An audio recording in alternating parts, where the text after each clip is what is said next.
Assalamu alaikum, and welcome to the last video in our countdown series to the 1st of June 2021 when we are reopening the Arabic in 60 Steps program, and I'm absolutely buzzing for it.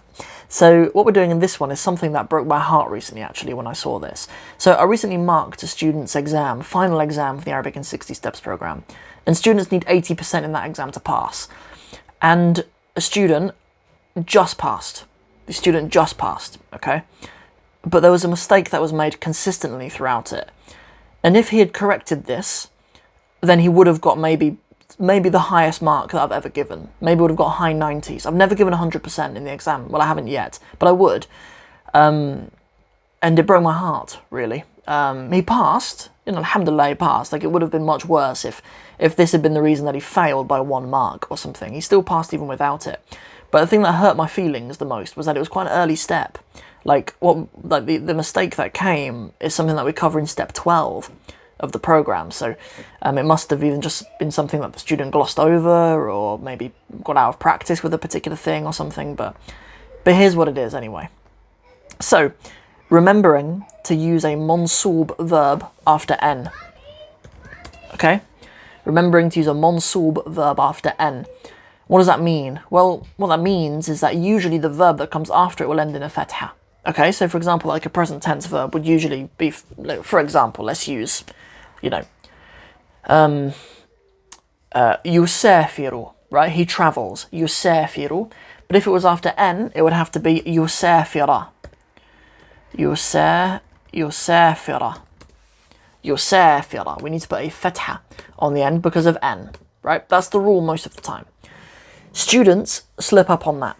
Sometimes students, I don't know, they get further down the program, I've mashed up their brain at the end with poetry lessons or something, I don't know, but, maybe that's the cause of it, right? It's just been so long ago that maybe the students are out of practice or something from remembering to put a mansoob verb after n. And other words as well, it's not only n, it's also hatta, hence the hadith, لا يؤمن أحدكم حتى يحب.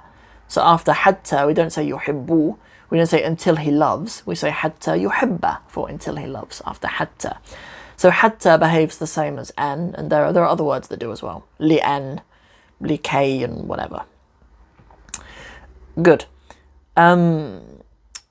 So the second thing, okay, that's one part of it. The next thing is remembering it with the 5 verbs. So we learn the 5 verbs also in step 12. So I mean, if this student had gone back and revised step 12, they probably would have got 97% or something like that. Some of you guys who are a bit more experienced in Arabic, you might think, like, how does a student graduate and nail it in questions on Arabic poetry, but not nail this? That's the nature of Arabic sometimes. Like, there have been things that I didn't really understand until I'd graduated in my degree, that we talked about in like year 2 or something. Like, that's just, sometimes our brains just accept certain things later or whatever, and it is what it is. But anyway, the 5 verbs, okay. So the 5 verbs are verbs that end in a noon, basically. Like if you have an ina, an ani, or an una ending, hence with the enti conjugation, like if we're using the verb yusafiru, it'd be tusafirina in the enti. In the mansoob, we do hadhafun noon, we drop the noon. So what it would be in this case is if we were saying that you travel, but to a woman, hatta tusafiri. We wouldn't say tusafirina because we cut off the noon for the 5 verbs, right? Remembering those as well, like that didn't upset me so much because that can slip the mind of a student, right? Like that can.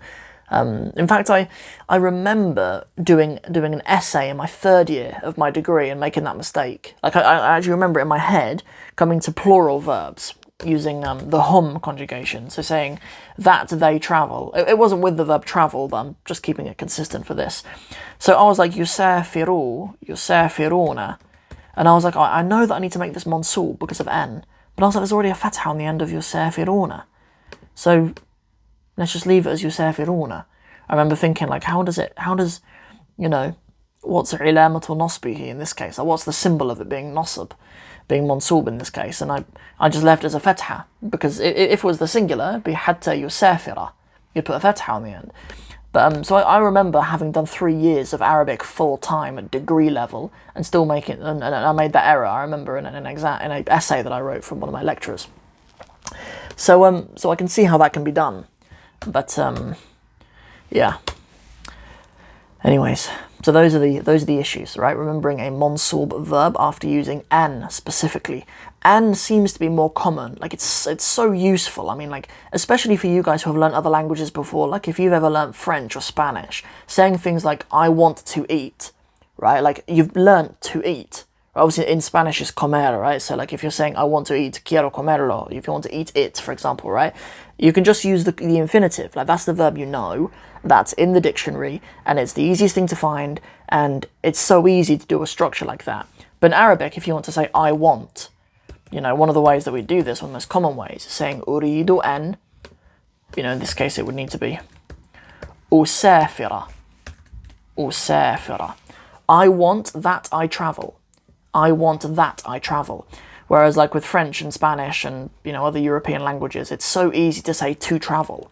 Like we search up the verb in the dictionary as like to do it. It's the most available bit of vocab that we have for a verb, but in Arabic that's not really the case. So so it's so useful, but there's a little bit of a grammar hurdle for us to get over when we come from, you know, European languages and we come into the Arabic world of saying things like that. So that's everything for this video. I hope you're excited for our relaunch of the Arabic in 60 Steps program. As I mentioned at the end of last video, but for those of you who didn't watch that video, you didn't get to see it, on the day when we launch, 1st of June, I will probably do a live stream at like 5 p.m. or something like that, UK time. So there will be an opportunity to ask any questions that you have, but I'll also be available in my DMs, so please follow our Instagram, Arabic in 60 Steps Instagram. We're also on TikTok as well, by the way, Arabic in 60 Steps on TikTok. And yeah, anywhere you want to ask questions, even at email, sam@arabic60steps.com. Any questions at all? I don't want you guys to miss out, inshallah. Come and be part of that big launch. And then also, you know, a big benefit as well is that we're also launching our course that we've done in collaboration with Amina Sabir from Sabir Arts as well. She's such a talented, mashallah, calligraphy artist who's put together an Arabic calligraphy course. That's available for the Arabic in 60 Steps students as well. So that's launching on the same day. So we've got tons of stuff going on, so it's really exciting. So see you guys then. Assalamu alaikum wa rahmatullahi wa barakatuhu.